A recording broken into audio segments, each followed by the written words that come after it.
नमस्कार. परळी हादरणार का? महादेव मुंडे हत्या प्रकरणात आता असा मोठा ट्विस्ट समोर आलाय, ज्यामुळे अनेक बड्या नावांची धडधड वाढल्याची चर्चा सुरू झाली आहे. मराठा आरक्षण आंदोलनाचे नेते मनोज जरांगे पाटील यांनी केलेला दावा सध्या प्रचंड चर्चेत आहे. नार्को टेस्ट, ब्रेन मॅपिंग आणि एसआयटीचा अहवाल, या सगळ्यामुळे नेमकं काय उघड होणार आहे? कोणाचे पितळ बाहेर येणार आहे? चला संपूर्ण प्रकरण शांतपणे आणि स्पष्ट शब्दात समजून घेऊया.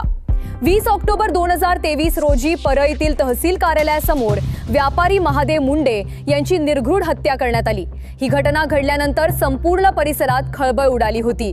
मुंडे कुटुंबियांनी सुरुवातीपासूनच हा अपघात नसून पूर्वनियोजित हत्या असल्याचा आरोप केला. त्यांनी न्यायाची मागणी केली आणि या प्रकरणाचा सखोल तपास व्हावा अशी मागणी केली. प्रकरणाची गंभीरता लक्षात घेऊन तपासासाठी विशेष तपास पथक म्हणजेच एसआयटी स्थापन करण्यात आली. दरम्यान तपासादरम्यान काही तांत्रिक चाचण्या करण्यात आल्या. नार्को टेस्ट आणि ब्रेन मॅपिंग करण्यात आले. काही दिवसांपूर्वी या चाचण्यांचा अहवाल एसआयटीकडे पोहोचल्याची माहिती समोर आली आहे. मात्र या अहवालातील तपशील अद्याप सार्वजनिक करण्यात आलेला नाही. याच पार्श्वभूमीवर मनोज जरांगे पाटील यांनी अत्यंत खळबळजनक विधान केलंय. त्यांनी म्हटलंय की या अहवालातून परळीतील अनेक बड्या हस्तींची नावं समोर येऊ शकतात. इतकी मोठी नावं की संपूर्ण परळी हादरून जाईल असा त्यांचा दावा आहे. ते पुढे म्हणाले की मलाही काही नावं माहिती आहेत, पण मी ती आता सांगणार नाही. ही कायदेशीर प्रक्रिया आहे. नार्को टेस्ट आणि ब्रेन मॅपिंगचा अहवाल कोर्टासमोर सादर केला जाईल. अहवाल आल्यानंतर पोलीस योग्य ती माहिती जाहीर करतील.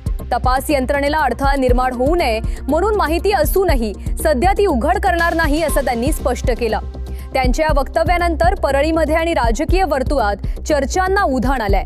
या प्रकरणात राजकीय लागेबांधे असल्याची चर्चा सुरुवातीपासूनच होती. मात्र याबाबत कोणतेही अधिकृत पुरावे किंवा अधिकृत निवेदन अद्याप समोर आलेले नाही. त्यामुळे सध्या सर्वांच्या नजरा एसआयटीच्या अंतिम अहवालाकडे लागल्या आहेत. महादेव मुंडे यांच्या मृत्यूनंतर त्यांच्या कुटुंबियांनी सातत्याने न्यायाची मागणी केली आहे. या प्रकरणाचा पाठपुरावा होत राहिल्यानंतर प्रशासनाने एसआयटी स्थापन केली. आता तपास अंतिम टप्प्यात असल्याचं सांगितलं जात आहे. मात्र कोणती नावं समोर येणार, कोणावर कारवाई होणार याबाबत अधिकृत माहिती अद्याप स्पष्ट नाही. महादेव मुंडे हत्या प्रकरणाला आता 1 वर्षाहून अधिक काळ लोटलाय.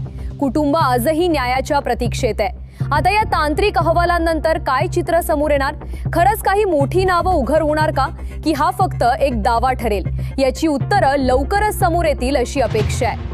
अशाच महत्त्वाच्या आणि विश्वासार्ह बातम्यांसाठी चॅनलला सबस्क्राईब करा, व्हिडिओला लाईक करा आणि शेअर करायला विसरू नका. धन्यवाद.